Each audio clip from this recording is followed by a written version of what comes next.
আর একদিন পর ত্রয়োদশ জাতীয় সংসদ নির্বাচনের ভোটগ্রহণ অনুষ্ঠিত হবে। আর এই ভোটগ্রহণকে কেন্দ্র করে গোপালগঞ্জে ব্যাপক নিরাপত্তা ব্যবস্থা নেওয়া হয়েছে। বিজিবি, সেনাবাহিনী, র্যাব সহ যে অন্যান্য যে আইন শৃঙ্খলা রক্ষাকারী বাহিনী রয়েছে তারা কিন্তু বিভিন্ন স্থানে টহল দিচ্ছে এবং বিভিন্ন স্থানে চেকপোস্ট বসিয়ে তারা তল্লাশি চালাচ্ছেন, যাতে কোনো ধরনের কোনো অপ্রীতিকর ঘটনা না ঘটে। সেই সাথে যে অতি গুরুত্বপূর্ণ যেসব কেন্দ্র রয়েছে এসব কেন্দ্রেও কিন্তু ব্যাপক নিরাপত্তা ব্যবস্থা নেওয়া হয়েছে। পুলিশ, আনসার বাহিনীর পাশাপাশি স্ট্রাইকিং ফোর্স হিসেবে বিজিবি এবং সেনাবাহিনীর সদস্যরা কিন্তু এসব কেন্দ্র পরিদর্শন করবেন। সেই সাথে কোথাও কোনো অপ্রীতিকর ঘটনা ঘটলে সাথে সাথেই যাতে ব্যবস্থা নিতে পারে সেজন্য ম্যাজিস্ট্রেট নিয়োগ দেওয়া হয়েছে। তারা কোনো ঘটনা শোনার সাথে সাথে সেখানে গিয়ে কিন্তু তারা আইনি পদক্ষেপ নেবেন।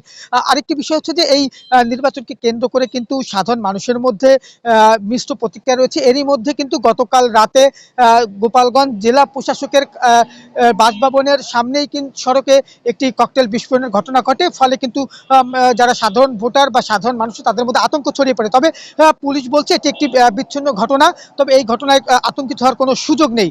আরেকটি বিষয় হচ্ছে যে এই ভোট গ্রহণকে কেন্দ্র করে গোপালগঞ্জের যেসব কেন্দ্র রয়েছে সেসব কেন্দ্রকে কিন্তু ইতিমধ্যে সিসিটিভির আওতায় আনা হয়েছে, যাতে কোনো ধরনের কোনো অপ্রীতিকর ঘটনা ঘটলে এই ভিডিও ফুটেজ দেখে শনাক্ত করা যায় আসলে কারা অপরাধ করেছেন।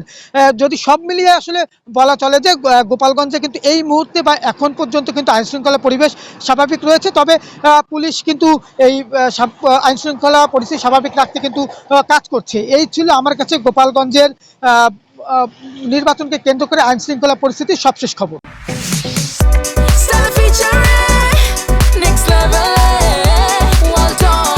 Side by side fridge